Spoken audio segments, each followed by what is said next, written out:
Tollywood star hero power star Pawan Kalyan గారు గత కొంతకాలంగా ఆంధ్రప్రదేశ్ రాష్ట్ర రాజకీయాల్లో కీలకంగా వ్యవహరిస్తున్న విషయం మనకందరికీ తెలిసిందే.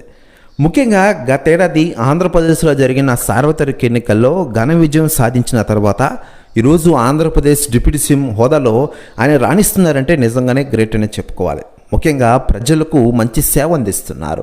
ముఖ్యంగా గ్రామీణ అభివృద్ధిపై దృష్టి సారించారు మన పవన్ కళ్యాణ్ గారు. దీంతో ప్రశంసలు కురిపిస్తున్నారు పవన్ కళ్యాణ్ గారిపై. మరోవైపు పవన్ కళ్యాణ్ గారి గురించి ట్రోలింగ్ కూడా బాగానే జరుగుతోంది. ఇటీవలే కుంభమేళాకి వెళ్ళిన సందర్భంగా పవన్ కళ్యాణ్ గారి ఫోటోలపై వీడియోలపై ట్రోలర్స్ చాలామంది ట్విట్టర్లో హేళన చేశారు. వీరిపై జనసేన కార్యకర్తలు కూడా ఫైర్ అయిన విషయం తెలిసిందే. అయితే తాజాగా మెగాస్టార్ చిరంజీవి గారు కూడా ఫైర్ అయ్యారట. ఆయన మాట్లాడుతూ, నా తమ్ముడు పవన్ కళ్యాణ్ ఈరోజు ఆంధ్ర రాజకీయాల్లో రాణిస్తూ ముఖ్యంగా ప్రజలకు ప్రజాసేవ చేసుకుంటూ దూసుకెళ్తున్నారు. ఇలాంటి నాయకుడిని పట్టుకుని చాలామంది ట్రోల్ చేస్తున్నారు. ఇదివరకే చెప్పా నా తమ్ముడు జోలికి రావద్దని, మరోసారి చెప్తున్నా అంటూ సంచలన వ్యాఖ్యలు చేశారట మెగాస్టార్ చిరంజీవి గారు. ప్రస్తుతం వ్యాఖ్యలు వైరల్ అవుతున్నాయి టోటల్ ఆంధ్రప్రదేశ్ రాష్ట్ర రాజకీయాల్లో.